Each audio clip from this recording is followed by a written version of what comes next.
గత ఒక వారం నుంచి ఎవరో నేను కొత్త మనిషిలాగా అసలు ఎలా ఇచ్చారు ఈవిడికి ఒక ఎమ్మెల్సీ అని ఒక వింతగా ప్రశ్నలు వేయడం జరుగుతుంది. అంటే మీడియాలో జరుగుతుంది. అది మీడియా వాళ్ళు వేయడం కాదు, అది ఎవరు అడిగిస్తున్నారో కూడా మాకు తెలుసు.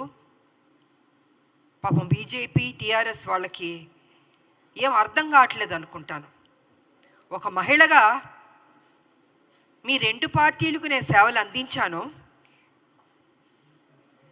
మీరు సరైన నిర్ణయం తీసుకోకపోబట్టి మీ పార్టీని విడిచి నేను బయటికి వెళ్ళాను. ప్రజల్ని ఏ రకంగా మోసం చేయాలో ఆ రకంగా మీరు మోసం చేస్తున్నారు. సో ఈ రకంగా నేను బయటకు వచ్చి మనిషి నేను కష్టపడి ఒక మహిళగా కొట్లాడి నిజాయితీగా ఉంటే ఇవాళ ఒక ఎమ్మెల్సీ నాకు ఇచ్చినందుకు ఎందుకో మీకు అంత బాధ నాకు అర్థం కావట్లేదు. అంటే రేపు రాబోయే రోజుల్లో హౌస్లో మీ బండారాలని బయట పెడతానని భయం వేస్తుందా? హార్ట్ అటాక్లు వస్తున్నాయా మీకు నేను అడుగుతున్నాను. కేసీఆర్ గారు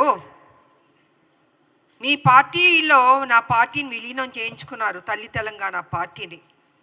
మీరు నా ఎమ్మటి పడ్డారు కానీ నా పార్టీని విలీనం చేయమని నేను మీ పార్టీలోకి వస్తానని నేను అనలేదు.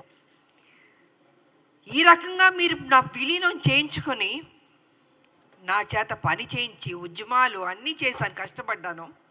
కానీ మీరేం చేశారండి? ఒక మహిళని ఏ కాంగ్రెస్ తెలంగాణ ఇస్తాం అని చెప్పడం జరిగిందో అదే రోజు రాత్రి ఏ మాత్రం గ్యాప్ ఇవ్వకుండా, సమయం ఇవ్వకుండా, ఆ ఆనందాన్ని నేను తీసుకోనివ్వకుండా 12ంటికి సస్పెండ్ చేశాడు కేసీఆర్. వాస్తవాలు మాట్లాడుకుందామండి. ఎందుకు వాస్తవాలు కప్పిపుడుచుకుంటారు? విజయశాంతికి సంబంధమే లేదా తెలంగాణ? విజయశాంతి